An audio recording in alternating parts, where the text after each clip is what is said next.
Merhaba Arkadaşlar, kembali lagi bersama aku Vivi di The Inspiration Vibes. Wah, udah lama banget nih nggak bikin video tentang bahasa Turki. Teman-teman juga udah mulai banyak yang nanyain kapan nih ada video baru. Dan alhamdulillah sekarang aku udah punya waktu untuk bisa bikin video ke depannya juga.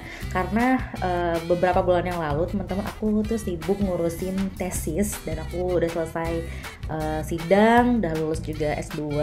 Terus setelah S2 aku sibuk pindahan rumah. Jadi bener-bener waktunya itu gak sempet untuk bikin video. Jadi sidang tesis, terus pindahan, terus ditambah lagi aku udah alhamdulillahnya udah resmi mendirikan lugat.id di Turki. Jadi buat teman-teman yang pengen belajar bahasa Turki di kursus bahasaturki.com atau kalau di Instagramnya itu adalah lugat_id.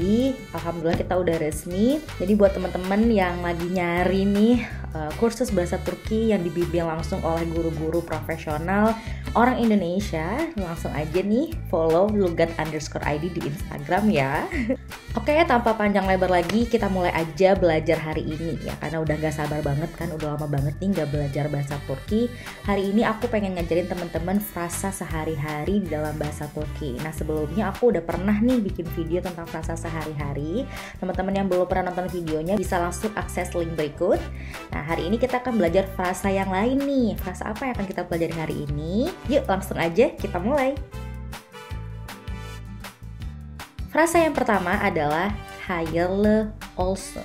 Jadi mungkin teman-teman yang punya teman orang Turki atau sering nonton sinetron Turki mungkin yang berbahasa Turki pasti sering dengar hayırlı olsun. Ada juga satu lagi yaitu hayırlısı olsun. Jadi apa sih bedanya hayırlı olsun dengan hayırlısı olsun? Kita bahas dulu yang pertama ya, yaitu hayırlı olsun. Jadi hayırlı olsun itu adalah ucapan yang kita sampaikan, kita ucapkan ketika kita mendengar sebuah kabar gembira. Jadi saya pakai sebuah kasus aja ya. Misalnya teman kamu ikut ujian CPNS, kita bilang seperti itu, ikut ujian CPNS.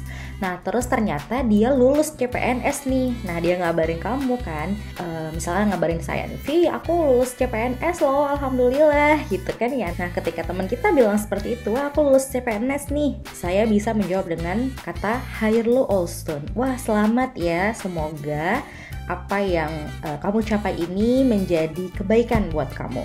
Seperti itu, hayırlı olsun. Lalu apa sih bedanya hayırlı olsun dengan hayırlısı olsun? Saya kasih contoh dengan kasus lagi ya. Seperti yang tadi, misalnya teman kamu ikut ujian CPNS. Tapi ternyata teman kamu itu nggak lulus. Dia bilang nih ke saya misalnya, Vi, aku ikut CPNS tapi nggak lulus nih. Nah, saya bisa menjawab dengan hayırlısı olsun.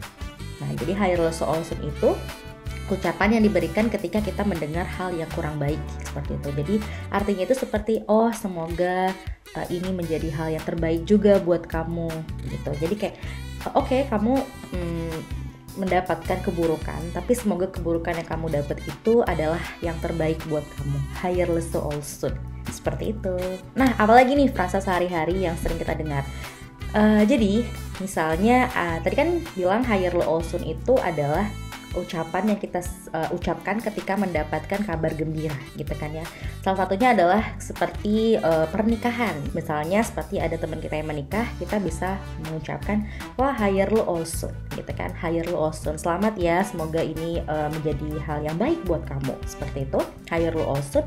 Nah, teman kita yang menikah nih, dia bisa menjawab dengan jawaban darısı başına.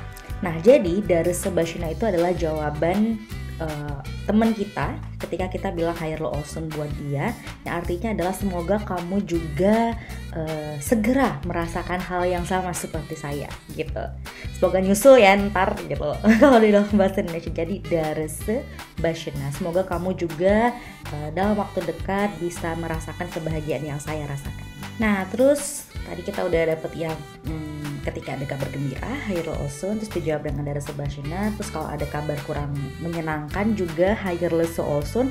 Nah, kalau misalnya ada yang meninggal nih, ini banyak banget yang nanya ke saya, Vivi Hoja. Saya sekarang udah dipanggil Vivi Hoja.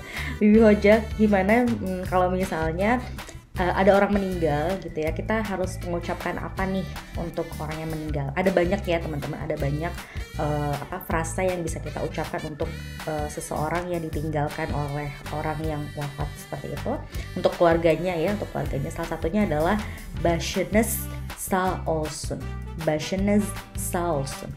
Ini tuh artinya seperti semoga pihak keluarga yang ditinggalkan selalu diberikan kesehatan, umurnya panjang. Nah, itu arti dari başınız sağ olsun. Başınız sağ olsun. Atau bisa juga dengan kata Allah rahmet eylesin. Semoga Allah merahmatinya. Cara bacanya Allah rahmet eylesin. Oke, sekian pelajaran tentang frasa sehari-hari bersama aku hari ini. Jangan lupa teman-teman untuk subscribe, like, supaya aku semakin semangat lagi nih buat bikin video tentang bahasa Turki lainnya. Dan juga buat teman-teman yang mau belajar bahasa Turki bareng aku dan tutor-tutor profesional lainnya, bisa langsung akses Instagram lugat_id atau website www.kursusbahasaturki.com. Sampai bertemu lagi di video selanjutnya. Görüşürüz.